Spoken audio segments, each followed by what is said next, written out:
Olá, pessoal. Para quem não me conhece, eu sou a professora Márcia Regina Schultz, dou aula na escola há mais ou menos uns 7 anos, e eu dou aula, então, dos componentes de ética profissional e direito e legislação. Como vocês sabem, esse componente é dividido entre eu e a professora Greta, e me cabe, então, a parte de legislação dentro da radiologia. Para iniciar, eu vou começar a passar os slides. Esses slides vocês também têm eles no AVA, tá? Em separado. Fica mais fácil assim, creio eu, de acompanhamento de vocês para melhor explicação, tá? Só um pouquinho, começar a apresentação, então. Bom, o início dos slides também é um breve currículo, né, da minha qualificação como profissional, tanto na advocacia como na docência. E para começar a falar de legislação, não tem como eu começar a falar de legislação com vocês sem falar o porquê o homem aceita o poder de outras pessoas sobre essa sociedade a qual se vive. Então, a gente vem falar sobre um ensaio de Jean-Jacques Rousseau, de 1762, quando ele faz um ensaio de pensamentos políticos que se refere ao contrato social. O que é esse contrato social? É quando os indivíduos, para se criar uma sociedade, se dão ao Estado o poder, então, de controle, né? Mas esse controle a gente não pode compreender como submissão. Esse contrato é bilateral, ele não pode ser unilateral. Ambas as partes devem acordar cada detalhe. Por isso que nos leva, então, ao pensamento de que a gente tem, pelo menos no Brasil, né, os representantes do povo. Quem são os representantes do povo?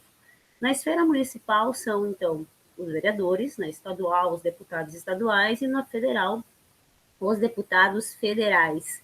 Os senadores representam os estados, tá? Os interesses dos estados, e os deputados federais os interesses do povo. Né? São eles que nos representam. Por ter esses representantes, quando se vai se criar alguma lei, quando vai se decidir algo sobre como vai funcionar aquela sociedade, essa decisão tem que vir da voz do povo, dos seus representantes para a criação da lei. Basicamente seria isso, tá? A gente não tem tempo de se aprofundar tanto nessa questão, porque a gente precisa entrar realmente nas leis específicas do componente de vocês. Rousseau, ele parte do pressuposto que é impossível o homem retornar ao estado de natureza. O que ele quer dizer isso? Que se o homem não tem uma organização social e política legislativa, ele passa para um estado de natureza que seria a barbárie. O olho por olho, dente por dente, cada um decidiria aquilo que queria da melhor forma possível e para aquele grupo, né? Não pensaria no grande grupo, e sim em pequenas organizações, em pequenos grupos. E o homem não tem como viver dessa forma, não se evolui uma sociedade na forma, no estado de natureza. A sociedade só evolui quando ela tem uma substância em que o grupo todo trabalha para si, para todo o grupo, não para um único indivíduo ou para um único poder. É todos os poderes juntos em nome de um único objetivo, que é o povo. Tá? Retomando, isso aqui é só uma introdução do que se compreende como lei, legislação, né? Porque eu preciso também fazer um adendo aqui, que infelizmente a gente não tem na cultura educacional brasileira, desde os primórdios, de trazer dentro do conhecimento educacional a questão de legislação, cidadania, formação de poderes, né? Tão essencial para o mundo, tão essencial para a construção de sociedade, compreensão de sociedade. A gente pode ver isso hoje com a pandemia, né? Existem vários grupos diferentes que pensam diferente e querem agir diferente em prol dos seus interesses. Quando se tem um conhecimento aprofundado e de anos sobre o que é sociedade, o que é o bem comum, né? O que é a saúde pública, se consegue fazer com que essa sociedade se fortaleça dentro da sua união. A gente vê muito isso nos povos mais asiáticos pela questão cultural. Talvez nós estejamos caminhando para esse tipo de coisa, mas não é muito uma visão cultural do Brasil. Eu espero que sim, que a gente comece a compreender que, como diz o ditado, uma andorinha sozinha não faz verão, né? É preciso que várias andorinhas estejam juntas. E é esse o objetivo quando se busca o bem comum, né? Então, Rousseau já diz, não há como o homem viver no seu estado de natureza, que seria cada um por si e Deus por todos, né? Esse Deus, por favor, compreendam como qualquer nome que a religião de cada um de vocês compreenda como Deus ou não, né? Bom, eu trago para vocês também vários links para quem ainda não teve a oportunidade, todos abertos ao público no YouTube, tá?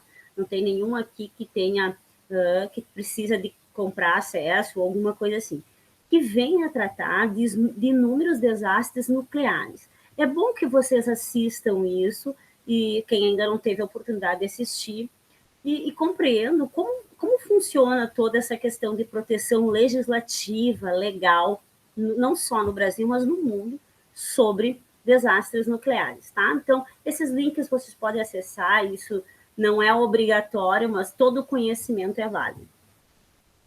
Aqui eu tenho mais alguns links, e daí a gente começa, então, a falar dos dois desastres nucleares que mais ainda pesam na história, não só mundial, mas na história brasileira, né? A história completa de Chernobyl, vocês vão encontrar nesse link, tá? Nós já vamos falar mais sobre Chernobyl. Ele está até, inclusive, separadinho por minutos ali, o que vocês acham melhor, né? O qual vocês têm mais interesse e os seus tópicos, tá bom? Muito bom isso aqui, hein? É muito bom. Quem não assistiu ainda, assista. Bom, tá passando esses slides. Espera só um pouquinho. Pronto. Tá. Aqui eu trago para vocês, então, o filme O Pensamento de Goiânia, então, que fala sobre o Césio 137, que é um momento muito trágico na história brasileira, na história da falta de segurança, né? Na falta de compaixão, na falta de conhecimento escolar, que a gente já vai chegar lá, vocês vão conseguir entender o que eu estou falando. Bom, quando eu penso em fazer um curso como técnico em radiologia, isso aqui é uma sondagem. Essas perguntas que estão aqui, vocês não precisam me responder, ficou um pouquinho ali em cima, ali, né? Depois eu ajeito para vocês melhor. Vocês não precisam me responder. A gente precisa compreender o que são normas, o que são regras, o que são leis, o que são direitos e deveres, né? De cada profissão. Toda profissão tem as suas normas específicas e as normas gerais, o que é para todos e o que é para a sua profissão. A de vocês é uma profissão extremamente... eu considero o conselho de vocês um dos melhores conselhos do Brasil. Ele luta muito pelos direitos dos técnicos em radiologia, porque há uma autovalorização hoje pelo profissional de radiologia, principalmente para vocês alguns de vocês que vão seguir a carreira nessa área, que do técnico passarão, então, talvez a fazer serem médicos e intérpretes do exame, né? Há uma carência grande no mundo de pessoas que interpretem os exames de radiologia. Há que ter esse olhar para quem quiser continuar seguindo a carreira, tá bom? E os estudos. Qual a necessidade na minha vida profissional e pessoal? Qual é a necessidade das normas, das regras, das leis, dos direitos e dos deveres? Por que para minha vida pessoal e para minha vida profissional eu não posso fazer o que eu quero? Por que eu preciso disso? Por que a sociedade precisa disso? Por que eu tenho direitos e deveres? Talvez uma grande maioria de vocês não tenham parado para pensar nisso, mas é importante que a gente pense sobre a necessidade e esse o papel disso para mim e para a sociedade, porque eu consigo daí me colocar como um indivíduo cidadão ativo, não um cidadão passivo, mas um cidadão ativo dentro da sociedade. Desculpa. Qual o papel do técnico em radiologia ao compreender o ordenamento jurídico? Por que o técnico em radiologia precisa compreender o ordenamento jurídico que rege a sua profissão? Vão pensando sobre isso. Próximas aulas a gente vai trabalhar um pouquinho mais isso aí, tá? Qual a minha responsabilidade? Eu, como técnica em radiologia, eu tenho que responsabilidade social, pessoal, dentro da minha profissão, para as pessoas às quais eu vou ter que atender. Quem é esse técnico em radiologia? Eu, não o outro. Sempre em vocês, pensem em vocês. E por que nasce uma lei? Por que essa lei nasce? De onde é que nasce uma lei? De onde é que tiram a ideia para fazer uma lei? Por que fazem isso, né? Bom, toda lei nasce, a gente, no direito, a gente chama, diz que a gente sempre diz que a lei nasce velha, né? Para nascer uma lei, precisa acontecer um fato.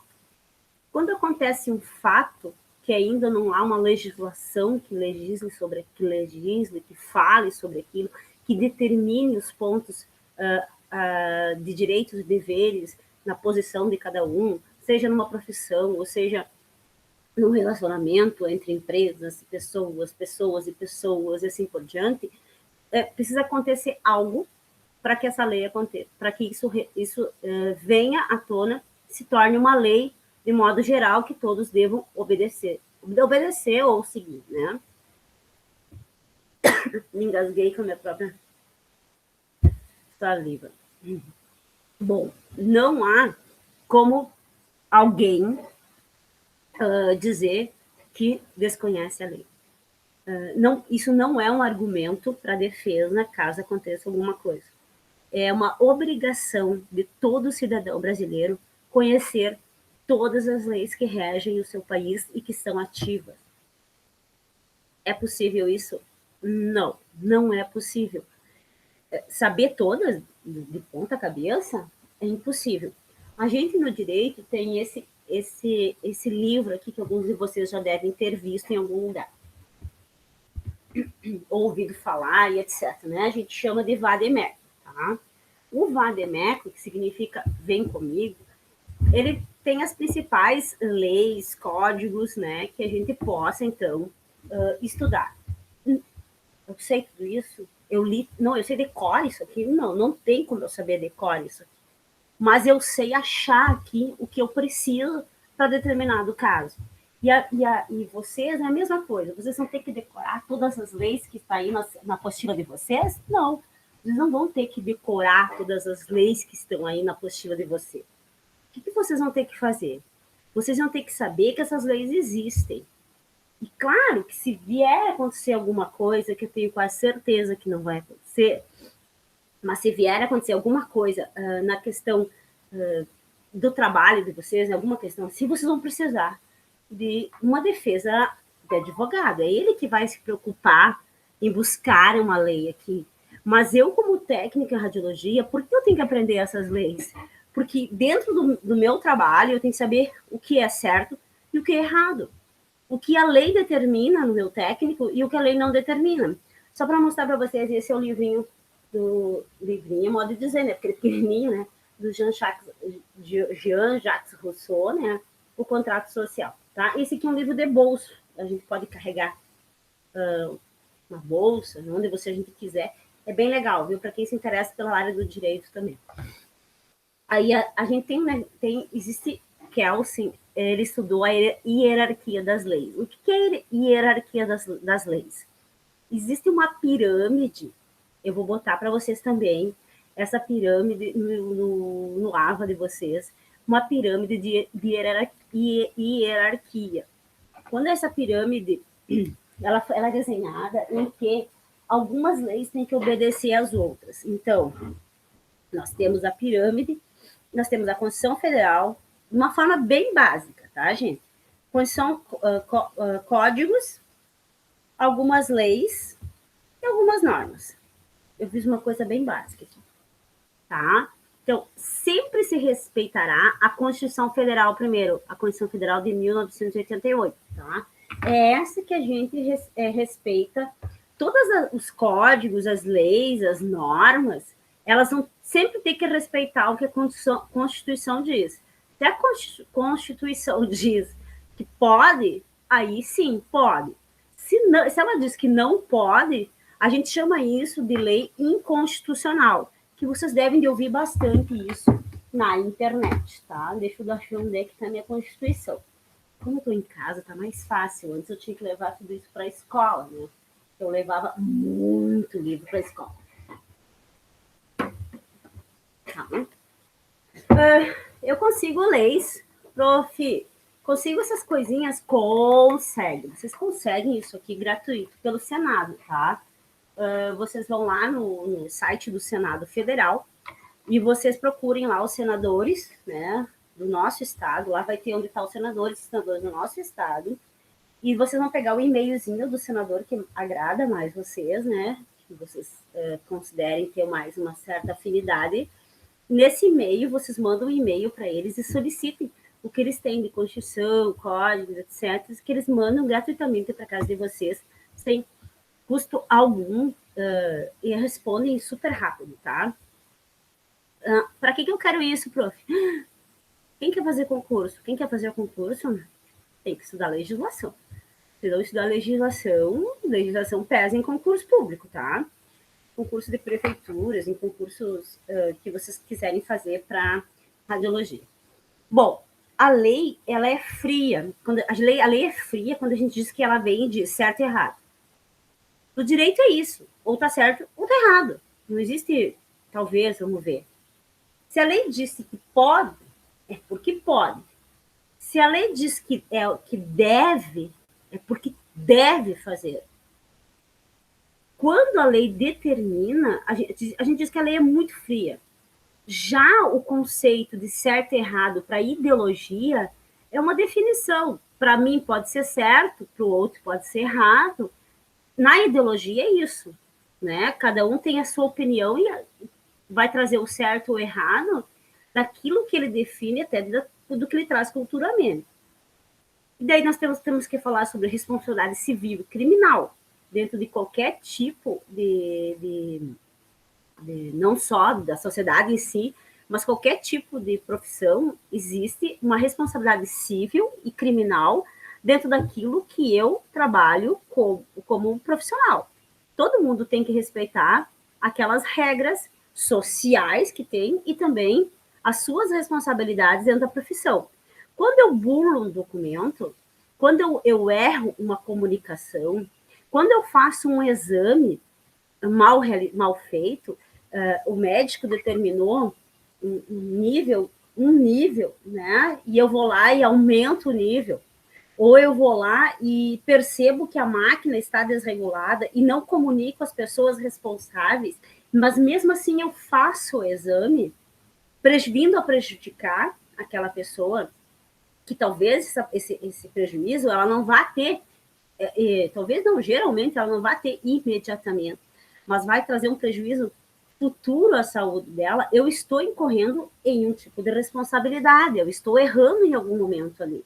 E esse erro, ele é consciente, né? Eu estou sendo consciente, porque o próprio código de ética de vocês diz isso, que é uma responsabilidade de vocês como técnicos em comunicar quando alguma coisa está errada. Porque é vocês que trabalham com aquele equipamento, é vocês que sabem como lidar com aquilo. Então, como é que eu vou conseguir desenvolver todo esse conhecimento necessário, que não é só questão técnica, que eu sempre brinco, é saber apertar o botão. Eu tenho que saber apertar o botão, por que eu estou apertando aquele botão e se é o momento de apertar o botão. Né? Então, como é que é, né? É home office. Bom, então eu tenho que também buscar toda a sequência histórica, né? Que essa lei veio, porque se nasce uma lei de um fato, existe uma sequência histórica. E o conhecimento dessa sequência histórica é que me faz compreender o porquê que hoje a gente pode ou não pode determinadas coisas. É preciso também, quem vai para o mundo do trabalho, que é sucesso no mundo do trabalho, é diferenciar entre o que é realidade e o que é ideias. O que se realmente acontece e o que se imagina que acontece, né? Porque as pessoas, quando elas não têm uma visão interna do que acontece dentro do ambiente de trabalho, elas idealizam, elas deduzem, elas têm ideia de alguma coisa. E eu não posso ter ideias, eu tenho que ter a realidade dos fatos. Saber, preciso me envolver. Não tem como você ser um excelente profissional sem você ter um envolvimento com a realidade da onde você está trabalhando. Assim como você pode trabalhar numa empresa que tem uma alta tecnologia, que é primeiro mundo em exames, você amanhã depois pode acabar trabalhando num lugar, um determinado lugar, longínquo. Nós somos um país continental, longínquo, em que há uma precariedade de equipamentos. Há um equipamento, mas é um equipamento mais precário, um equipamento menos sofisticado, né? Não tem tanta tecnologia. E eu vou ter que permear na minha vida profissional, tanto no equipamento com uma tecnologia mais carente, como numa alta tecnologia. Por quê? Porque ainda nós somos um país que não é muito reto, nós temos discrepâncias sociais, né? Que não é nós que vamos conseguir resolver uma questão cultural, por isso a importância de conhecer a história, né? E também, aos poucos, conhecer o meu paciente, porque eu técnica em radiologia, faço parte desse tratamento, eu não sou o resultado do tratamento, eu sou parte do tratamento, porque se eu não posiciono bem a pessoa no equipamento, se eu não consigo localizar bem o problema para que o médico consiga interpretar bem esse exame, eu vou deixar de conseguir fazer com que essa pessoa tenha um tratamento de alta qualidade. Porque a interpretação vai depender daquela imagem que eu estou fazendo. Então, eu sou parte responsável, quiçá a parte que vai conseguir mostrar o melhor tratamento para essa pessoa, né? Sintam-se não só um mero instrumento. Vocês são parte de um imenso tratamento, né? E é importante que vocês se sintam assim. Eu sempre digo também que os alunos têm que pisar firme. Como no primeiro dia que eu me inscrevi lá no curso, eu já tenho que me ver e sentir-me técnica em radiologia. E assim é nos demais cursos. Porque as pessoas que estão olhando de fora, elas já me veem aquele profissional. Então, desde o começo, do primeiro dia que eu me inscrevi e sentei na sala de aula, mas agora estou em educação remota, eu já me sinta esse técnico em radiologia. Eu já me sinta profissional, porque a partir de agora eu trabalho a minha imagem, eu trabalho o meu conhecimento e a minha técnica. E eles precisam todos andar do mesmo jeito, falar a mesma voz. E daí a gente tem que pensar também nas exceções, né? A gente não pode tratar as pessoas e também tratar a sociedade em si como uma coisa, todo mundo, tudo é igual, né? Não é uma questão, quando se lida com seres humanos, quando se lida com leis, quando se lida com diferentes questões culturais, quando se lida com diferentes ideologias, pensamentos, você tem que ver que cada um tem uma peculiaridade diferente. E essas peculiaridades é que formam esse ser humano. Então, uma coisa é você chegar e fazer o exame numa pessoa totalmente descolada, né? Que não tem problema nenhum, que você diz assim, ó, tem que tirar a camisa. A pessoa vai lá e tira a camisa numa boa, sem, sabe, porque sabe que não vai acontecer nada, né? Que é um exame, uma coisa normal. Mas existem outras pessoas que têm uma questão cultural, ou elas mesmas, extrema timidez, que você não pode chegar simplesmente e dizer, ó, tira a camisa, né? Não, você vai ter que conversar, explicar sempre detalhe o que vai ser feito, antes de pedir para a pessoa tirar a roupa, assim, uma pegada, né? Tirar a camisa, para deitar na cama, né? Explica para que vai se ver. Se a pessoa vai entender bem o que vocês estão falando, a gente não sabe, né? Porque vai depender do conhecimento de cada um. Mas é importante que vocês tratem sempre todos com as suas exceções, com as suas peculiaridades, né? A tal da humanização que a gente fala tanto, não só para a área da saúde, mas para qualquer outro tipo de profissão. Então, a lei é uma conduta, né? É uma regra. Toda lei é uma conduta. A lei vem para dizer como aquela sociedade ou como aquela profissão deve seguir. Lei é pura conduta. O que ela regula? A conduta humana, que impõe sanções. Ó, se você não fizer isso, vai acontecer isso. Isso serve para isso. E ponto. Ela vem controlar esses comportamentos que a própria sociedade faz. E quem é a sociedade? Mas quem é essa sociedade? É um grupo? É um grupo também. Mas o ponto inicial de uma sociedade é o indivíduo. Se o indivíduo faz uma coisa e atinge uma sociedade inteira, se o indivíduo faz alguma coisa, ele precisa compreender que o comportamento dele atinge a todos. Vamos usar de novo a questão da máscara, agora na pandemia. Se eu não uso máscara, eu não estou só me deixando de me proteger, eu estou deixando de proteger todos. O fato de termos que nos readaptar a toda essa situação é uma questão de proteção de todos. Então, o meu comportamento afeta vocês? Claro que afeta. Se eu não tiver um comportamento e uma consciência de que aquilo é importante para todos nós, é óbvio que eu também vou prejudicar vocês, né? Então, a gente só relembra, então, que a ação gera uma lei que vem, então, daquele ensaio do contrato social, tá? Eu preciso também, eu não tenho como falar de legislação sem ensinar vocês o mínimo de como se lê um artigo, de como se lê uma lei, tá? Então, assim, olha só, gente, onde está escrito sempre numa lei arte, significa artigo. Do 1 ao 9, a gente sempre vai dizer artigo 1º, artigo 2º e assim sucessivamente.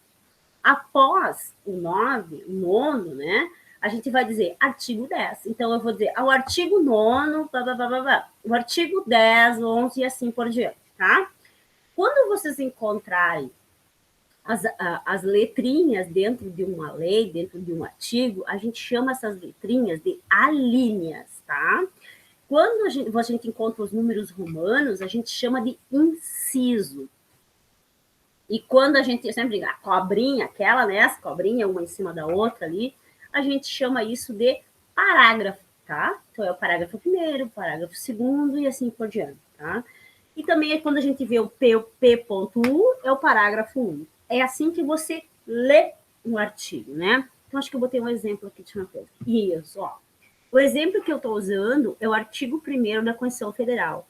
Então, como é que se lê um artigo? Vamos lá. Artigo 1º, a República Federativa do Brasil, formada pela União Indissolúvel dos Estados. Eu já vou até aproveitar. O que é a União Indissolúvel dos Estados? Não tem esse papo de dividir o Brasil, os estados virar país, tá? Aqui, na nossa legislação, por enquanto, isso está proibido. Então, existia um papo antigamente de Santa Catarina, Pará, Rio Grande do Sul virar um país. Esquece isso, isso é ideologia, tá? Porque o artigo já diz ali, ó, indissolúvel, tá? Estados, municípios, ninguém aqui se divide. Municípios e do Distrito Federal. Constitui-se Estado democrático de direito e tem como fundamentos. Inciso 1, a soberania. Inciso 2, a cidadania. É assim que se lê. Por que tu tá dizendo isso, prof? Que eu quero saber como é que lê esse treco. Porque se tu não souber como é que lê esse negócio aí, vai ficar difícil de compreender uma lei, tá? Porque onde tem uma vírgula, quer dizer alguma coisa. Não significa que às vezes tu precisa ocupar um artigo inteiro para fazer uma defesa ou para compreender aquilo que você, sobre algum fato, algum ato. Eu preciso só metade daquele artigo. Onde tem a vírgula, ele já respondeu tudo que precisava me responder, tá? E quando vocês fizerem concurso público, e com alguns concursos, às vezes, pedem para você falar sobre o artigo. Quando eu escrever nos textos, né, em redações ou alguma dissertação, alguma coisa assim, quando eu escrever, é bom que eu escreva, não se bota arte, se escreve artigo 1º, e se escreve inciso e coloca um númerozinho, tá? Então, se escreve inciso, a palavra inciso, por isso que no outro slide está escrito para vocês compreenderem, quando a gente fala de fazer redação, tá bom, pessoal? Então, a gente começa, então, a tratar agora do quanto a questão, quanto o homem, é ruim para o homem, né? O próprio homem tem essa, às vezes, um olhar maldoso, né? O poder em cima de querer mais poder, né? Então, essa imagem é de uma das bombas atômicas que atingiram, então, né, Hiroshima e Nagasaki, que foram bombardeadas pelos Estados Unidos. Isso foi uma briga deles lá, né? Que isso não cabe a nós agora aqui falar sobre isso, né? Mas tá cheio de coisa na internet aí que vocês possam ler e buscar saber o porquê, né? Quais foram as questões que fizeram que isso acontecesse, tá? Isso dá um longo debate. Mas a gente traz, então, o desastre na usina nuclear de Chernobyl, que é considerado o maior desastre radioativo em usina nuclear, tá? E a gente traz, então, o considerado maior acidente nuclear do mundo em uma área urbana, infelizmente, é aqui no Brasil, o Césio 137, que vocês já sabem, já devem, a grande maioria já deve saber do que se trata, né? O que Chernobyl e o Césio 137 têm em comum? Em questões legislativas, em questões de poder público, tá? Ambos têm em comum a ausência do Estado, a ausência dos governantes em agilidade em resolver o problema, tá?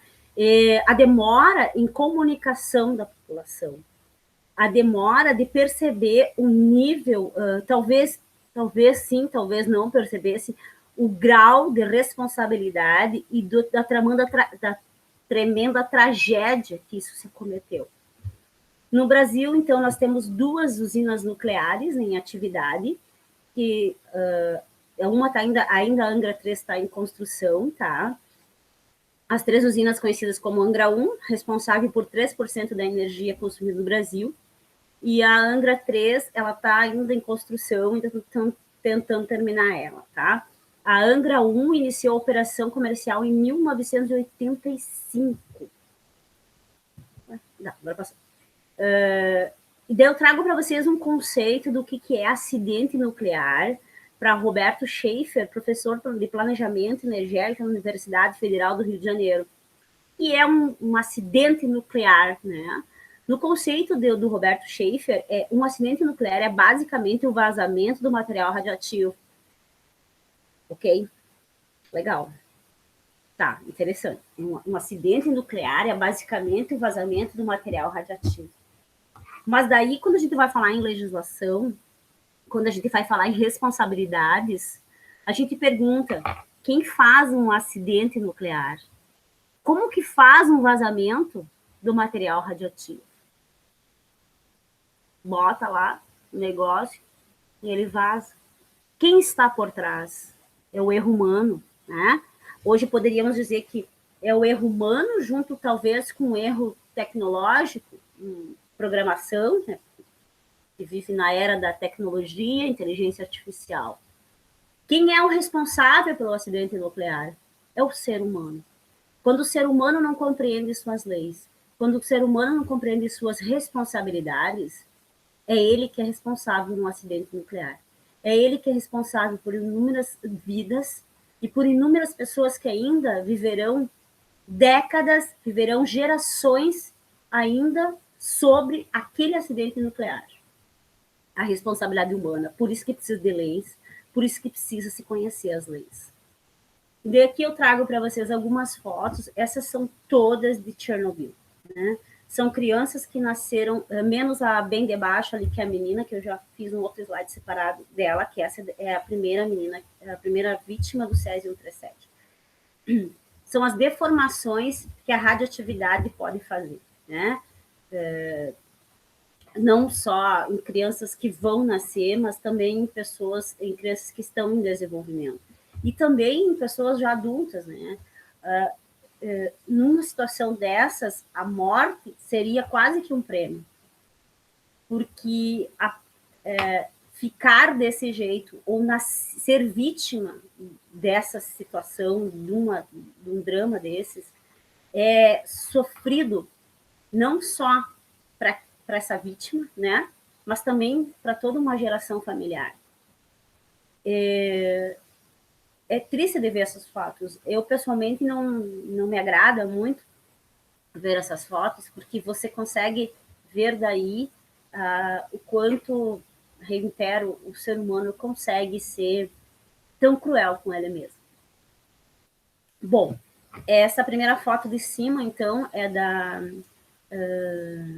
Leide das Neves Ferreira, é a menina que ingeriu o césio 137, por isso que ela foi a primeira vítima, né? Ela morreu junto com a senhora que desconfiou que era um produto radioativo, né? Que eles tinham aberto a cápsula e coisa e tal, que eu creio que vocês todos sabem dessa história. Daí a foto de baixo eu trago para vocês, então, aonde está até hoje e vai ficar, né, guardado todo o lixo radioativo. Quando eu falo em afetar pessoas em um desastre radioativo, vamos se colocar no lugar dessas pessoas que tiveram essa questão do césio 137, né? Tinha uma vida comum, tinha uma vida sem maiores problemas. De repente, do nada, se descobre que foi aberta essa cápsula, que isso estava envenenando as pessoas e matando e deformando e assim por diante.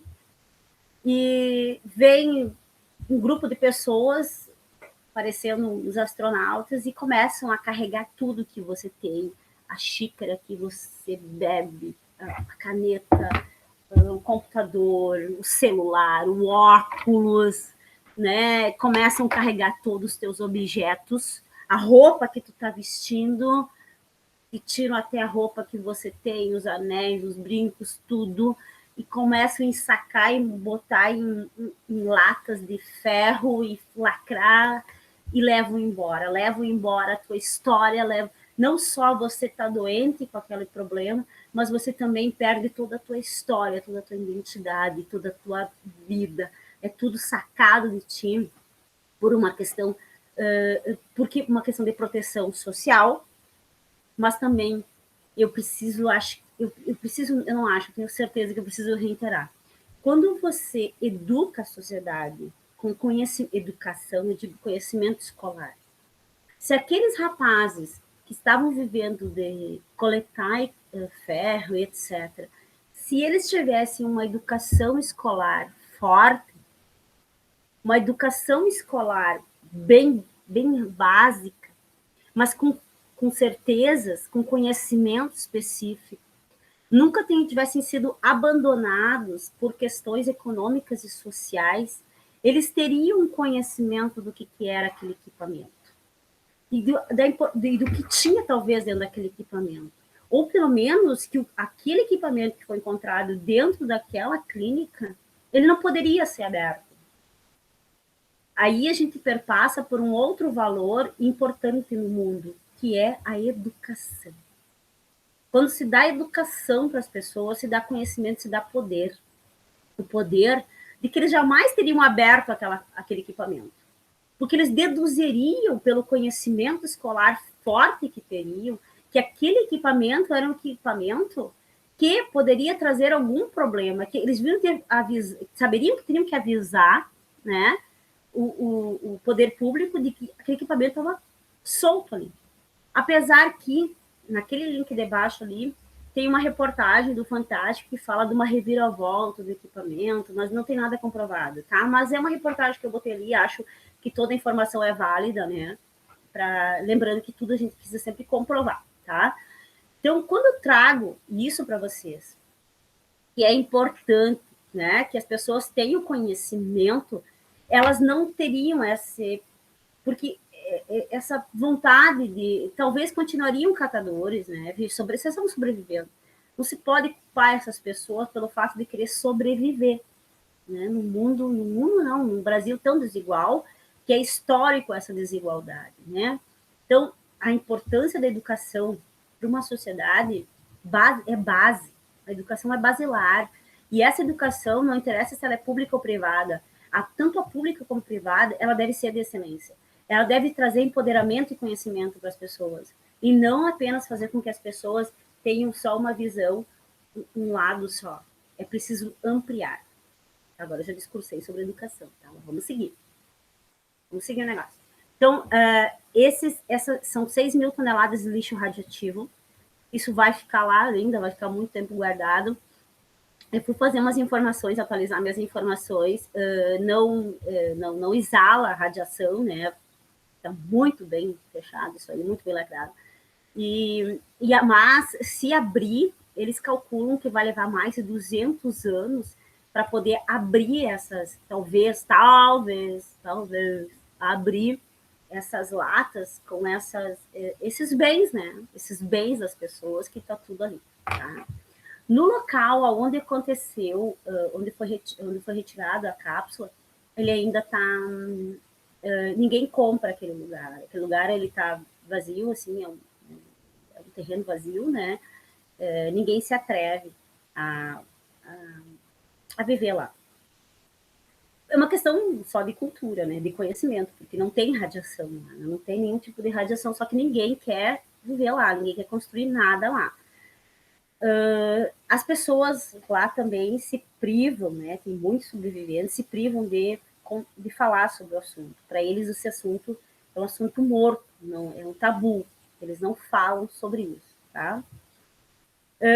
O próprio dono do Ferro Velho, ele mesmo disse essa frase, né? Que eu me apaixonei pelo brilho da morte, porque de dia ele parece uma farinha, né? E à noite é que ele brilha no escuro, que brilha bastante, que foi o que se apaixonou. Daí a gente retoma a questão da educação, né? Uma pessoa que não tem nada, passou a vida dela em sofrimento social e econômico, quando ela encontra uma coisa que brilha à noite, sem precisar de energia elétrica, que traz uma luz, um brilho encantador, que é um brilho encantador, quando ele traz isso, ele traz como se fosse um presente, né? Aquela criança que sempre foi proibida de ter um monte de coisas, né? Um monte de vontade. Ela tinha muitas vontades de brinquedos, etc., mas teve que ir para o trabalho cedo, desde criança, porque tinha que sobreviver. Quando ela vê uma coisa dessa, ela se encanta realmente. Então, reforço o quanto a educação e o conhecimento é importante. E o quanto que eu, como técnica em radiologia, tenho a ver com isso. Muito. Porque vocês, nós somos privilegiados. E quando eu tenho conhecimento, um conhecimento técnico, eu tenho um dever social. Aí eu posiciono vocês como um dever social. Qual é o meu dever social? Meu dever social de passar esse conhecimento, de graça. E conhecimento, ele só tem validade quando eu repasso. Conhecimento que só se cobra, ele se transforma somente em uma coisa negociável. Mas eu posso passar o meu conhecimento de forma gratuita. Eu posso ajudar as pessoas e explicar para as pessoas que com aquilo que eu trabalho é extremamente perigoso e que aquilo que eu trabalho, existem vários equipamentos que fazem aquele trabalho ali essencial para a saúde, mas de um perigo tremendo para a saúde dela também. Então, não pode ficar fazendo raio-x 4, 5, 10, 15 vezes por ano, porque, sei lá, porque qualquer coisinha que é um raio-x. Então, não pode ficar exigindo isso do médico. Então, a gente tem um dever social. Quando a gente tem conhecimento, a gente tem um dever social de perpassar esse conhecimento. E que desastres, tanto quanto Chernobyl, tanto quanto o Césio 137, não podem morrer na memória do povo. Isso faz parte de nós, isso faz parte do Brasil, isso faz parte do nosso conhecimento. Porque se a gente esquece as coisas podem vir a se repetir. E não pode se repetir, as coisas têm que ser alteradas, têm que ser mudadas. Claro que as máquinas, hoje em dia, tem outra tecnologia, tem outra proteção, tem a questão da segurança do trabalho, tem um monte de coisa, né? Mas a gente sabe que o homem é muito genioso. E quando ele é muito genioso, ele sempre dá um jeito para quando ele quer, né? Então, há uma responsabilidade social de vocês de perpassar o conhecimento que vocês estão tendo. Porque vocês são, sim, privilegiados, tá? Então, como eu reiterei antes, o poder público negligencia os fatos e demora a agir, tanto em Chernobyl como no Césio 137. E o Brasil tem que aprender uma outra coisa. O Brasil, que eu digo todos os poderes públicos, municipais, estaduais e federais. A prevenção. Eu consigo diminuir catástrofes, eu consigo diminuir problemas sociais quando eu faço prevenção. O brasileiro tem que internalizar. Aí vamos voltar para a pandemia? Vamos. Quando eu estou dizendo para vocês que vai dar um colapso nos hospitais, se as pessoas, talvez todo mundo vá pegar o Covid, talvez mesmo, talvez todo mundo vai pegar esse negócio. Não vai sobrar um na face da Terra que não vai ter. Só que se todos pegar ao mesmo tempo, tem colapso. Não tem respirador para todo mundo. Não dá, não vai rolar todo mundo dentro do hospital. Mas, de novo, Santa Rosa inteira dentro do hospital, não vai dar certo. Não tem como. Então, eu preciso que as pessoas vão adquirindo a doença, já que é inevitável, é uma questão inevitável, mas elas vão adquirindo aos poucos. Se elas vão adquirindo aos poucos, eu previno o colapso e consigo atender a grande maioria, porque alguns, infelizmente, vão falecer. Então, a prevenção, ela também deve ser imbuída dentro dessa educação escolar, dentro dessa educação social, que traz o conhecimento. Não, eu vou usar máscara. Eu vou ficar mais em casa. Eu não preciso sair final de semana tomar mate lá no sei lá eu aonde lá, né? Não vou nem citar nada aqui, por causa que, eu não aguento mais ficar dentro de casa. E o meu dever social de cuidar de mim e cuidar dos outros, né? Então, essa prevenção faz parte não só do poder público, a necessidade, mas também do brasileiro de compreender isso. Bom, vamos lá, tá. Em 1962, vocês já vão entender por que eu estou falando de 1962. O que acontecia no mundo, no Brasil, em 1962? Lembra que eu falei que a gente precisa pensar em fatos históricos, né? No Brasil, olha só, uma das manchetes era que nós era bicampeonato mundial, onde a nossa seleção ganhou do Chile. Legal, né? O presidente da época era João Goulart, e sanciona a lei que instituiu o 13º salário. Imagina, o 13º salário foi instituído em 1962 por João Goulart, e aí até hoje, né, é uma maravilha, né? Quem tem carteira assinada, então sabe muito como é bom ter um 13º salário. O Acre passa a receber a categoria de mais um estado brasileiro. Nasce ali o estado do Acre. E a Volkswagen começa a fabricar no Brasil. A Volkswagen, como você sabe, né, é uma multinacional, então a importância das grandes fábricas começarem a vir botar suas fábricas e trazer trabalho, né, para o nosso país. Por que a Prof está falando de 1962? Né?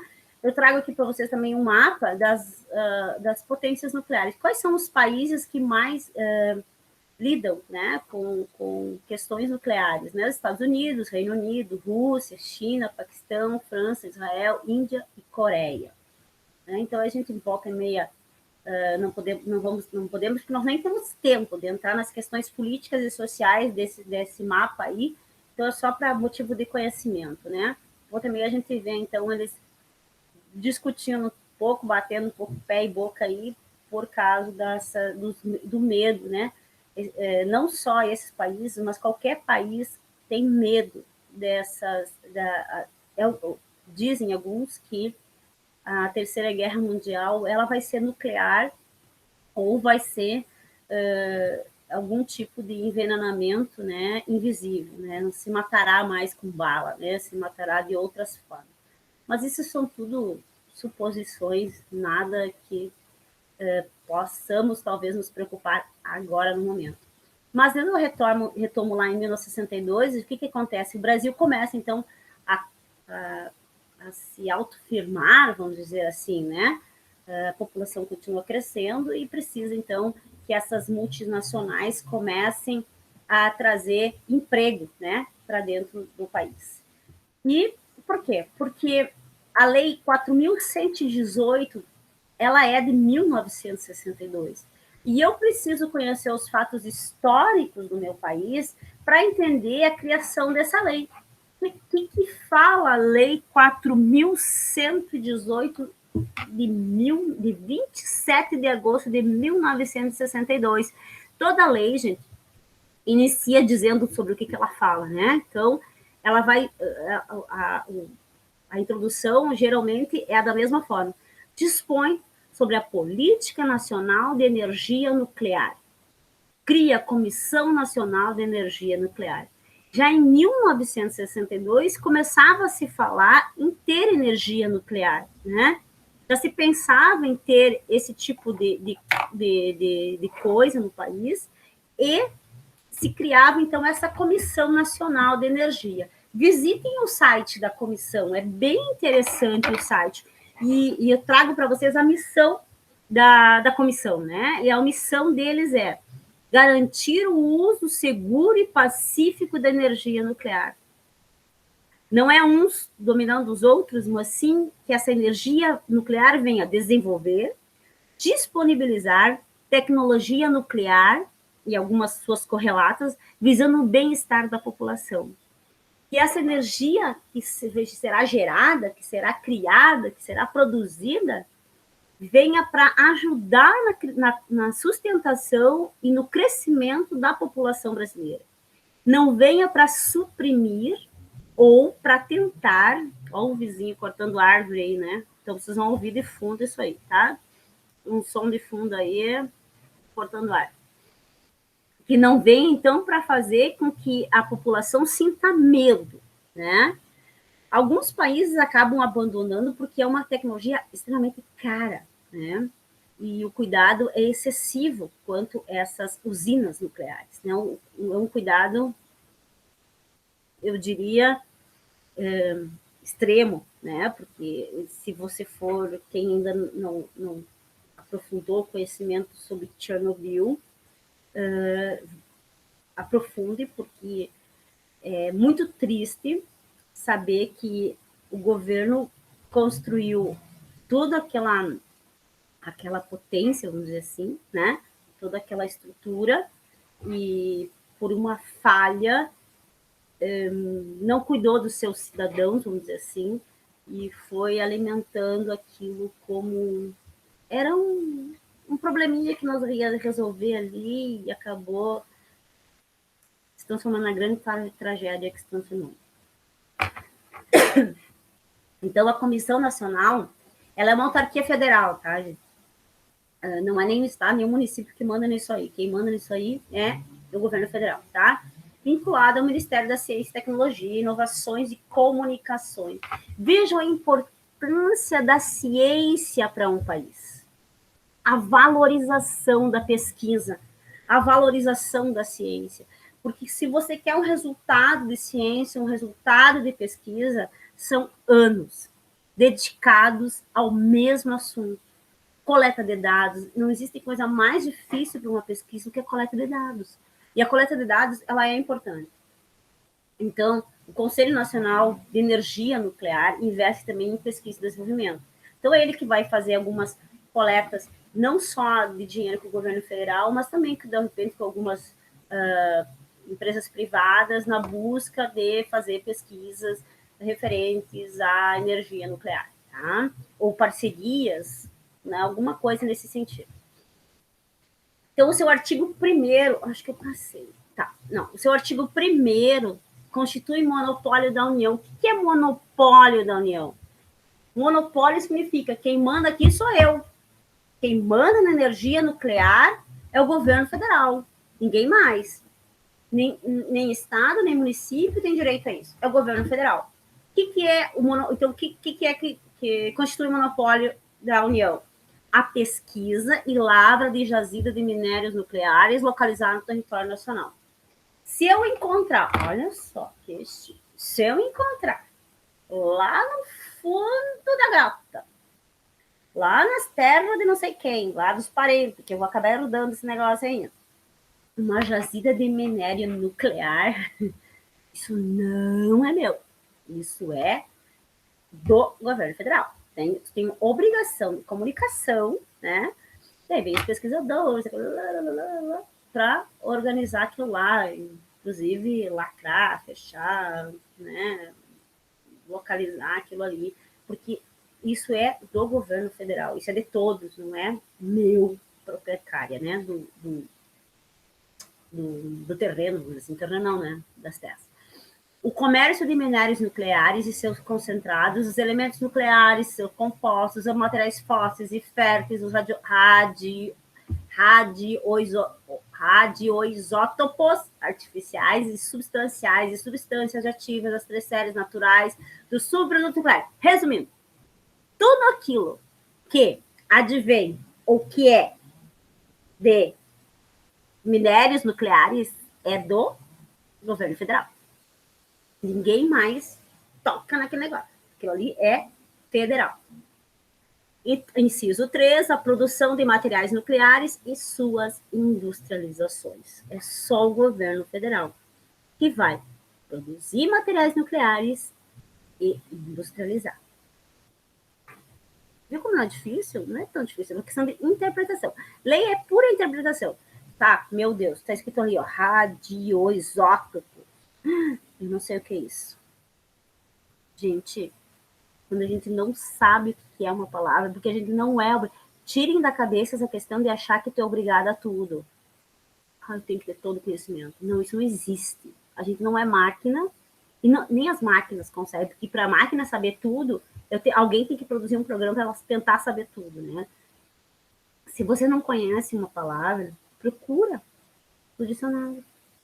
Procura no Google. Faz a tradução, faz o sinônimo, busca o que é aquilo ali. E daí tu relê a frase, tu consegue compreender melhor, tá? Façam sempre isso, porque é assim que a gente imbui o conhecimento, é assim que a gente aprende, tá? E com o artigo 2º vem? O artigo 2º, gente, ele só vem definir algumas questões para melhor compreensão do que são os subprodutos e produtos, tudo relativos à questão nuclear, tá? Então, o artigo 1º vai lá. Para os efeitos da presente lei são adotadas as seguintes definições.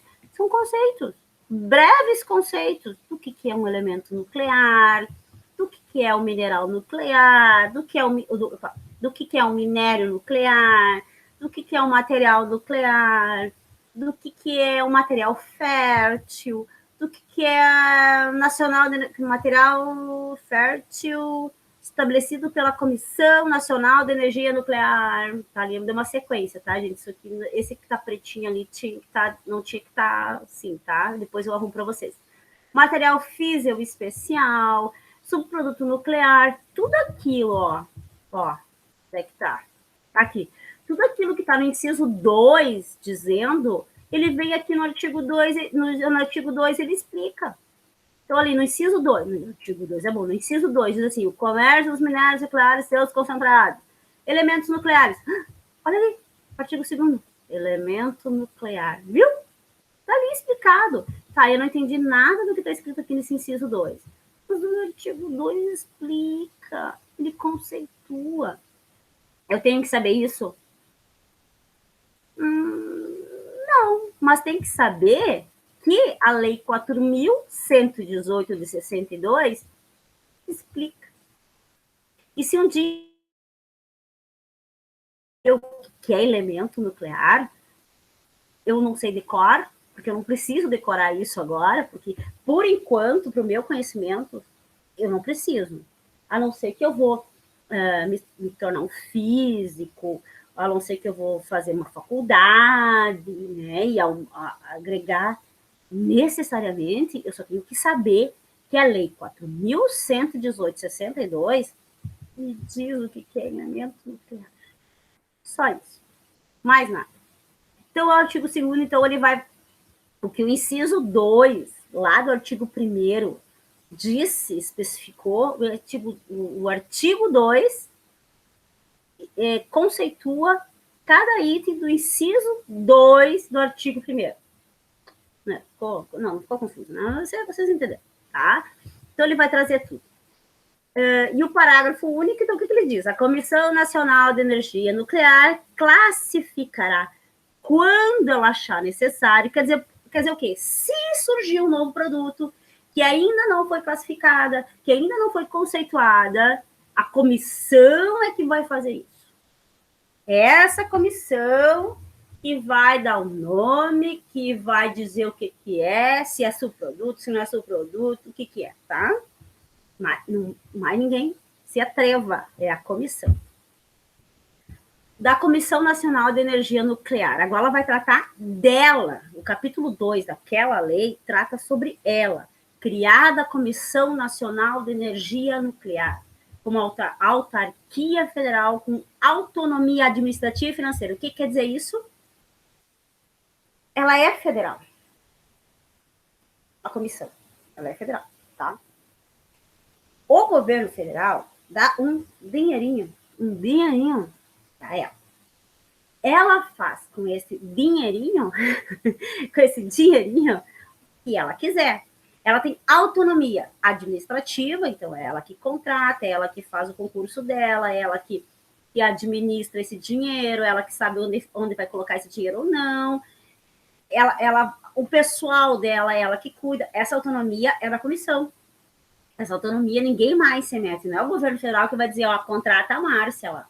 Sei lá, não sei, contrata, porque eu quero que contrate. Não, é a comissão que vai decidir quem vai trabalhar e como ela vai gastar o dinheiro, tá? As questões financeiras dela.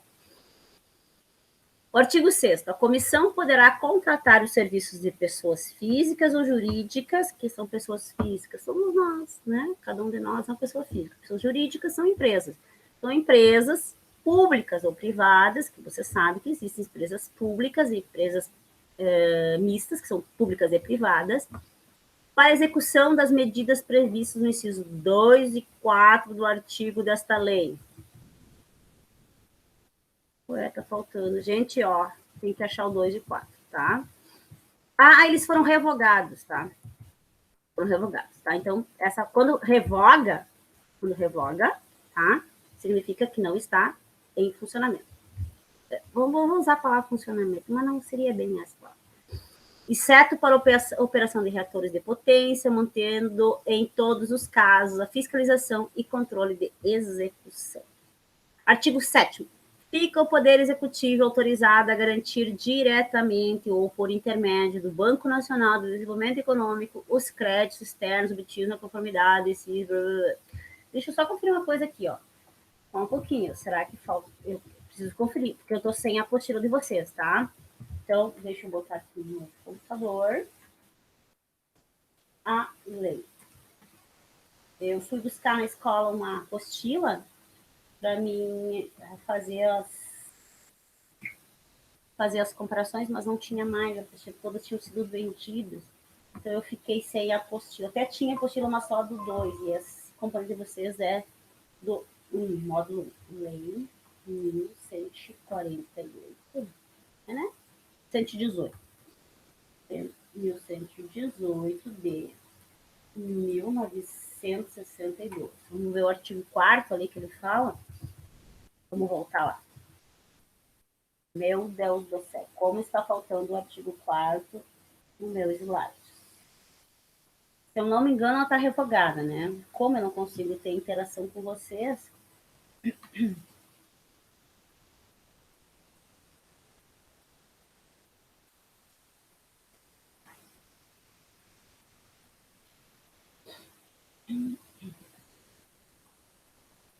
Com aguinha, tá, gente? Porque...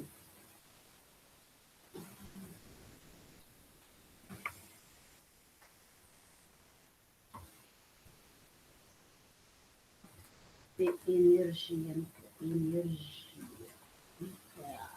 Eu nem falo sozinho, eu falo muito sozinho. Uma água.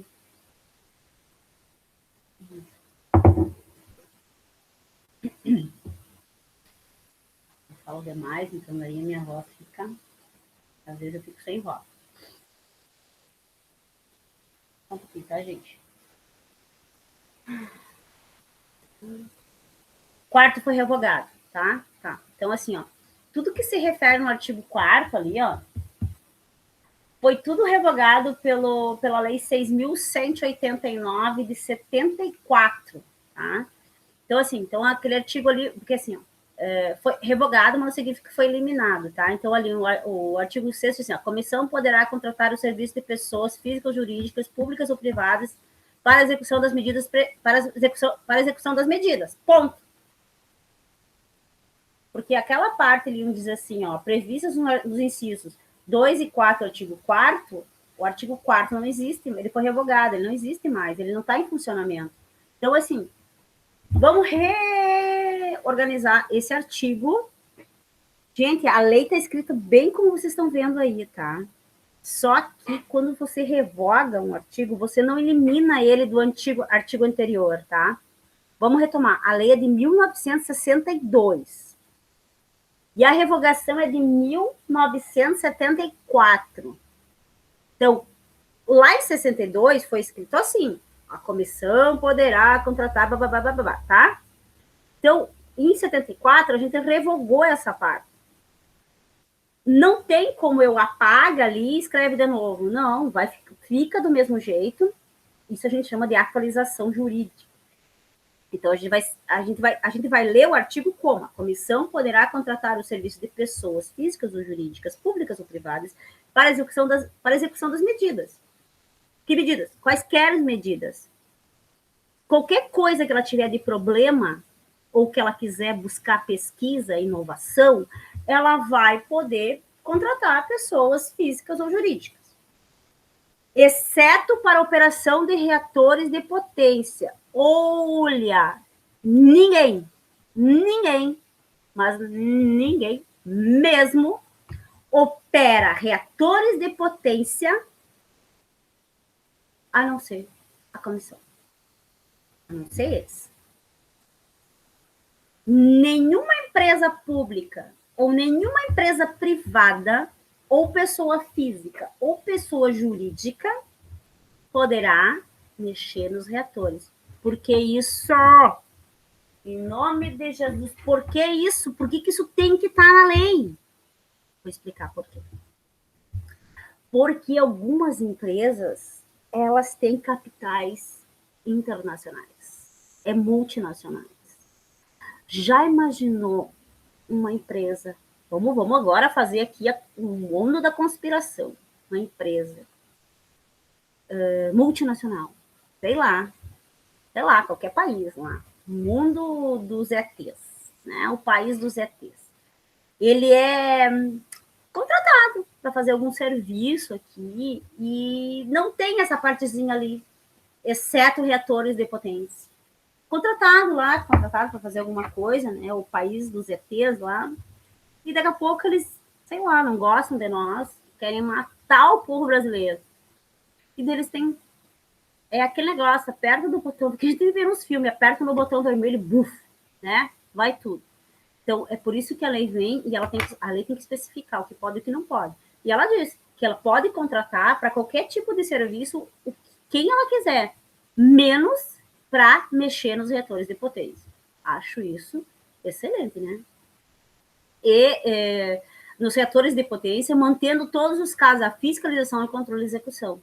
Então, as pessoas, esses contratados, não podem mexer no reator de potência, a não ser eles. E mesmo assim, ela contratando esse serviço, a comissão contratando esses serviços públicos ou privados, físicos ou jurídicos, ela tem o dever de fiscalizar se esses serviços estão sendo executados. Tá? Com 2 computadores aqui, então a gente vai indo para ir se organizando. Tá? Artigo 7º. Fica o Poder Executivo autorizado a garantir diretamente ou por intermédio do Banco Nacional de Desenvolvimento Econômico os créditos externos obtidos no Comunidade de Ciro. Tá. Como o artigo 4 está eliminado, então o Banco Nacional de Desenvolvimento Econômico é quem vai garantir, então, o dinheiro para a comissão. Tá? Artigo 8º. Para a realização dos seus objetivos, a comissão é autorizada a promover a organizações de laboratórios, institutos e outros estabelecimentos de pesquisa científica, a elas subordinadas, técnica, administrativamente, bem como operar em regime de cooperação com outras instituições existentes no país. O que significa isso? Essa organização de laboratórios, a comissão vai poder ter com laboratórios de todo o país. Esse conhecimento é ela que organiza. E ela pode dividir a pesquisa com vários outros laboratórios. Ela tem o domínio de organizar, né, esses laboratórios e fazer com que todos cooperem pelo bem comum. Não deixa de ser uma, entre aspas, uma terceirização, deixa eu ver como é que está o nosso tempo aqui, uma terceirização, né, desse trabalho que é feito. A comissão, então, ela vai ser tratada ali do artigo 9º e artigo 9º e artigo 10º, ela vai falar, então, quem é essa comissão? Quem são essas pessoas? Né? São 5 membros, um é presidente, nomeados pelo Poder Executivo, tá? Quem é o Poder Executivo? Né? Quem é o Poder Executivo? Quem é? Eu sei que vocês não vão, talvez vocês tenham me respondido, mas eu não ouvi, né? O Poder Executivo, então, é Presidente da República, tá? O Poder Executivo é Poder Legislativo, Câmara dos Deputados e Senadores. Aí se a gente chama de Poder Legislativo, eles legislam com lei. O Executivo é o prefeito, é o governador e é o presidente da República. O Poder Judiciário é os juízes, né? Vamos dizer, onde é os juízes, né? As comarcas ali, os fóruns, etc. Esse Poder Executivo, ele vai dizer que essa pessoa, esses 5 membros, têm que ter idoneidade moral. O que é idoneidade moral? É um pouco difícil encontrar uma pessoa com a idoneidade moral 100%. Porque somos todos pecadores, né, gente? Alguém um dia lá deu um tapa no coleguinha lá na 5ª série, né? Ou alguém um dia deu uma bolada no colega, ou alguém um dia... Idoneidade moral seria praticamente um santo. Mas aqui se refere que a idoneidade moral, uma pessoa que não é corrupta, uma pessoa que tem uma boa índole, uma pessoa que respeita as outras. Vamos puxar mais para esse lado, assim, sabe? Uma pessoa que não se vende, tá? Que tem uma boa carreira profissional, que é técnico no negócio, que entende, sabe, ele está ali porque ele sabe o que significa aquilo ali, da importância daquilo ali, tá? A capacidade técnica e a capacidade administrativa. Para estar da comissão tem que saber administrar, principalmente aquele ramo ali. 5 anos de recondução facultado, né? São 5 anos que ela trabalha naquele setor, ela entende daquilo ali, ela está atualizada, não é qualquer um, ele pega ali a Márcia, que não entende nada de questões radioativas, vírgula, nada, mas ela vai lá participar da comissão. O que ela vai saber? Ela não sabe nem o que são os isotópicos, aquele negócio ali que eu não consigo nem dizer mais aquela palavra. Poderá ser demitido, essas pessoas podem, no mínimo deslize, podem ser demitidas por ineficiência, negligência e malversação. Malversação. Que demônio de palavra é essa? Meu Deus, que palavra é essa, né? Tá ali escrito, ó. Leiam ali, ó. Má administração, má ingerência, apropriação indébita de fundos, valores durante a administração de patrimônio alheio, público ou privado. Ou seja, essa palavra diferente e até bem bonitinha, malversação, significa, num linguajar mais apropriado ao mundo de hoje, que não é um privilégio do Brasil, não ser corrupto. Simples assim. Artigo 11. São condições para a nomeação de membros do Conselho Nacional de Energia Nuclear. Ser brasileiro, então, nenhum estrangeiro vai fazer parte dessa comissão, ter elevada conduta moral e reconhecida capacidade técnica, reitero, tem que saber o que está fazendo ali, né? Não é qualquer um. Não ter interesses particulares, diretos ou indiretos, na prospecção de pesquisa, lavra, industrialização e comércio. Significa o quê? Que eu não posso ter uma empresa que vai lucrar com uma empresa minha que vai fazer alguma ligação com o conselho, tá? Não ter tido nos últimos 3 anos, a qualquer título, interesses financeiros ligados à atividade do conselho. não possuir, quando da sua posse, ações de quaisquer empresas subsidiárias criadas pelo Conselho, deixar de exercer qualquer tipo de atividade. Deixar de exercer qualquer tipo de atividade. Está faltando uma parte nesse 11, deixa eu ver uma coisa. Eu li muito rápido, parece que ficou sem sentido, né? Vamos ver? Número 11. Ah, tá faltando uma partezinha ali. Eu conserto para vocês depois, ó. Deixar de exercer qualquer tipo de atividade particular não se inclui nessa proibição magistério superior. Ah, tá. Ó, deixar de exercer qualquer tipo de atividade.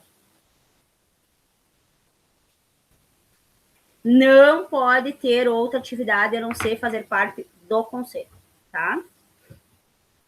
Os servidores públicos civis, artigo 14, os servidores públicos civis e os empregados de autarquias e sociedades de economia mista, nomeados membros da comissão ou designados para nela servirem, serão licenciados, contando como de efetivo serviço o período que servirem na comissão para todos os efeitos.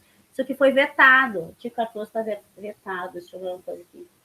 Vetado, isso aqui não, hashtag não está, reitero, a lei de 62, tá? Ele foi vetado em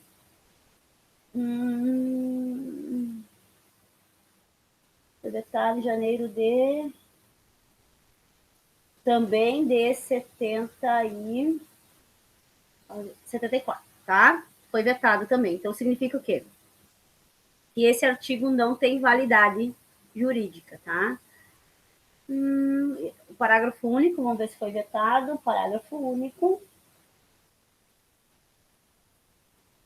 Parágrafo único não foi vetado, tá? Os militares, por isso que existe o parágrafo 14 ainda, porque o parágrafo único dele, que é o braço do parágrafo 14, não foi vetado.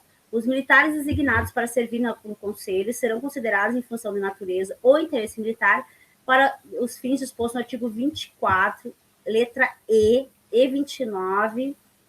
Vamos ver o que é o artigo 24, para a gente poder entender.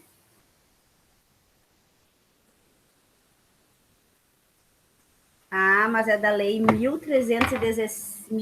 Vamos ver o que é a lei 1316 de 1951. Vamos ver sobre o que essa lei trata? Trata dos militares. Vamos lá. Os militares designados para servir no Conselho serão considerados em função de natureza ou interesse militar para os fins dispostos no artigo 24. Essa lei foi quase toda vetada de 1951. Código de vencimento de vantagens militares, a lei. A lei dispõe sobre código de vencimentos, né, salário, e vantagens de militares, né, o que ganhariam extra, tipo hora extra, vamos dizer assim, né. Vamos lá, se o artigo 24 não foi vetado também, né, se foi vetado, não tem validade nenhuma. Esse artigo 14, ele foi todo vetado, tá? Isso acontece muito. Da lei estar ainda em funcionamento, mas ela não ter atividade, tá? Ela não é ativa, ela existe ainda, mas na prática ela está morta. Acontece muito no Brasil. Bastante lei assim. Opa. Artigo 15. Os membros do Conselho Nacional de Energia Nuclear perceberão vencimentos correspondentes ao símbolo 1C, cargos em comissão. Onde é que eu acho isso aí? Quanto é que eles ganham? Vai lá no portal da Transparência do Governo Federal e coloca lá. Categoria 1C. Quanto que percebe no final do mês? Coloca lá. Vai lá no portal da Transparência, vocês vão saber.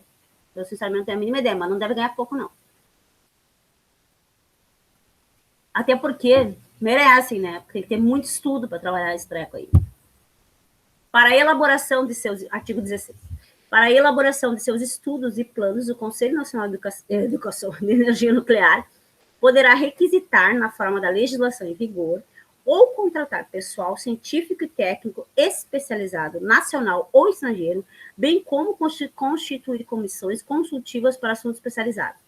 Toda vez que o Conselho Nacional de Energia Nuclear querer buscar saber mais conhecimento, ele tem autonomia total de buscar pessoal Pode ser uma pessoa que está estudando determinado assunto que eles querem, ou pode ser um técnico especializado em determinado assunto. Então, ou criar algumas comissões, alguns grupos de estudos para buscar mais conhecimento referente àquilo que eles querem. Lembrando que eles têm total autonomia administrativa e financeira. Então, qual é o patrimônio? O patrimônio e a sua utilização. A gente tem que saber que toda lei, quando, por exemplo, na lei do conselho, tá, e o que a gente faz com o patrimônio administrativo, o prédio, né, as cadeiras, caneta de quem trabalha ali, né? Do patrimônio e sua utilização. Artigo 17. O patrimônio do Conselho Nacional de Energia Nuclear será formado pelos bens e direitos que lhe forem doados ou por ela adquiridos.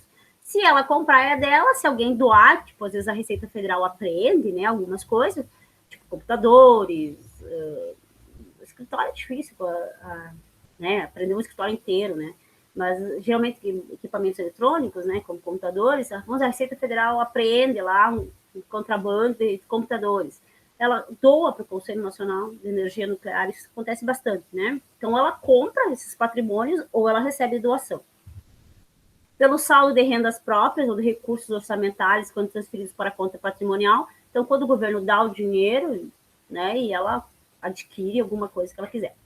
Parágrafo único, será transferido para o patrimônio do Conselho Nacional de Energia Nuclear os bens do Conselho Nacional de Pesquisas que, de comum acordo, esse acordo ali tá com acento porque ele é igualzinho como está na lei, tá? Na lei original, por isso que ele está com acento. Lembrando que a lei é de 62. Entre os dois órgãos, devam sê-lo em razão de atividade anterior da Comissão de Energia Atômica do mesmo Conselho. Significa o quê? Que antes do Conselho Nacional de Energia Nuclear, existia o Conselho Nacional de Pesquisas. Então, eles podem, em comum acordo, juntar os dois patrimônios, tá?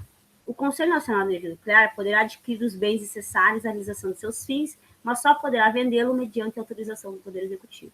Eu posso adquirir, eu posso ganhar, eu posso receber doações, mas para mim vender alguma coisa, o Poder Executivo vai ter que me permitir. Ah, nós precisamos vender as mesas e as cadeiras porque nós precisamos comprar umas novas. Preciso da autorização do Poder Executivo. Do contrário, eu não posso vender ou fazer um leilão daqueles bens, tá? Do Fundo Nacional de Energia Nuclear, aqui vai dizer qual é a porcentagem de arrecadação do Fundo Federal que vai para eles, tá? Que vai para o Conselho Nacional. De onde é que vem o dinheiro? De onde é que vem o dinheiro para o Conselho Nacional de Energia Nuclear? 12% do produto de arrecadação do Fundo Federal de Eletrificação.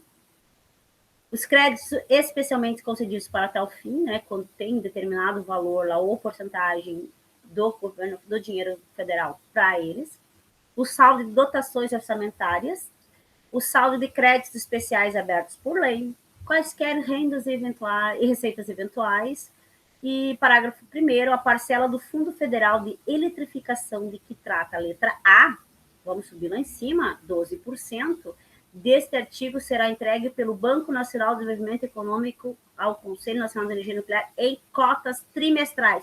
Não é chegar e larga toda a grana lá, não. São cotas trimestrais que vão receber esses 12%, tá? Artigo 21, os recursos destinados às atividades do Conselho Nacional de Energia Nuclear serão provenientes da onde? De onde é que vem esses recursos? Para nós não, para eles. Dotações orçamentárias, arrecadação do Fundo Nacional, renda de aplicação dos bens patrimoniais, receita resultante de todas as operações e atividades de comissão, créditos especiais, porque tem que vir esse dinheiro de algum lugar, né? Então, ali, traz todo, elenca todo de onde vem esse dinheiro para o Conselho Nacional de Energia Nuclear. O Orçamento da União, o Conselho Nacional de Energia Nuclear, organizará anualmente sua proposta de orçamento, justificando com a indicação do plano de trabalho correspondente submetendo a aprovação do Poder Executivo. A gente não vai chegar assim e dizer, ó, vamos gastar tantos milhões hoje. Esse ano, isso que nós queremos. Não. Eu preciso mostrar, fazer uma proposta de orçamento, que é uma organização, um planejamento orçamentário para ver a possibilidade de sim ou não de ter esse orçamento, né? O Conselho Nacional de Energia Nuclear, imaginou se cada um decidisse quanto é que queria, né? Assim já é quase que uma confusão, né? O Conselho Nacional de Energia Nuclear prestará contas anualmente ao Tribunal de Contas da União. Então, não importa se eles querem, eu vou dizer um valor aqui, né? 3 bilhões de reais, ele, no final do ano eles têm que prestar conta onde é que foi esse dinheiro, para que foi, para que serviu para o Tribunal de Contas, tá? Em caráter sigiloso, somente as atividades que necessitar. Vou repetir, né? Opa, orçamento da União. Vai lá. Ficou uma. Vamos ver o que diz aqui. Acho que ele era um ponto, né? Era um ponto ali. Eu esqueci de botar um ponto. Que feio. Posições. Era um ponto. Vamos retomar, então, o pensamento. O Conselho Nacional de Energia Nuclear prestará contas ao Tribunal de Contas, tá? Da União. Em caráter sigiloso, somente. Vamos retomar. Vamos fazer uma pesquisa inovadora nas questões. Uma pesquisa inovadora na questão de, né, nuclear. E ela não quer que ninguém saiba disso, porque a gente tem a lei da responsabilidade fiscal, a gente tem as leis de transparência, né? Que tudo que é pego de dinheiro público tem que ir lá para o site. Lá. Quem nunca mexeu no site, na transparência, mexam, gente. Lá vocês acham tudo que vocês querem saber. Porque é lei da transparência. Então, vamos dizer que eles têm uma pesquisa lá que eles não querem, por enquanto, divulgar, né? Que eles estão fazendo. Então, sigilo por segurança nacional, né? Sei lá, alguma coisa. Isso acontece muito. Essa prestação de contas vai ser feita em caráter sigiloso. Só o Tribunal de Contas vai saber. Não vai ser divulgado lá no portal da transparência, tá? O artigo 27. O caráter sigiloso das atividades do Conselho Nacional de Energia Nuclear será estabelecido pela comissão, quando julgar necessário, caso não tenha sido determinado previamente por órgãos ou por autoridade para fazer. Então, tudo o que o Conselho Nacional de Energia Nuclear faz, ele é sigiloso. Alguma que outra coisa vai ser divulgada, mas diríamos que 99% do que eles fazem é sigiloso por, qual é a questão? Proteção da população brasileira e proteção de outros países, né? A desclassificação do caráter sigiloso poderá não significa que deve, tá? Poderá talvez sim, talvez não. Vai depender da situação e a peculiaridade da situação. Poderá ser feita pelo órgão que tiver estabelecido por sua própria iniciativa ou por solicitação fundamentada pela comissão, tá? Tô falando muito tá? Então, vamos lá. Gente, hoje a gente vai terminar por aqui a aula. Uma aula gravada, essa aula tem um link, vocês podem utilizar ela. E então aqui a gente começa então a falar sobre radioatividade histórica. Em 1896, acidentalmente, eu não sei se eu consigo dizer certo o nome dele, Becquerel descobriu a radioatividade natural ao observar que o sulfato duplo de potássio uranila, e ali está a fórmula, conseguia impressionar chapas fotográficas, né? Quero finalizar a aula hoje retomando a importância dos fatos históricos, porque nós somos apenas resultados de fatos que já aconteceram. Tanto em nossas ações, como em nossa fala, nós somos o resultado de tudo aquilo que um dia já aconteceu no mundo ou no nosso país. Então, eu finalizo aqui a nossa apresentação e retomo essa importância dos fatos históricos. Agradeço muitíssimo a vocês participarem da aula hoje. Estou muito feliz em estar com vocês. E daí eu vou deixar um exercício para vocês fazer. E vocês assistam a aula e façam o fórum, tá? Não é nem exercício, é um fórum, tá bom? Que daí eu consigo fazer uma sondagem para ver o que vocês conseguiram adquirir de conhecimento dessa aula. Não se preocupem, a legislação no começo é assim mesmo, eu gosto de ver os rostinhos de vocês, mas a gente está impossibilitado disso. Não se preocupem, a legislação ela é difícil, mas ela não é impossível de se compreender. E que ela seja uma constância na vida de vocês. E qualquer coisinha, vocês me chamem, tá bom? Um grande abraço a vocês. Fiquem com Deus. Um abraço aqui, ó, da minha amiga ali, ó, minha amiga Caveira, tá?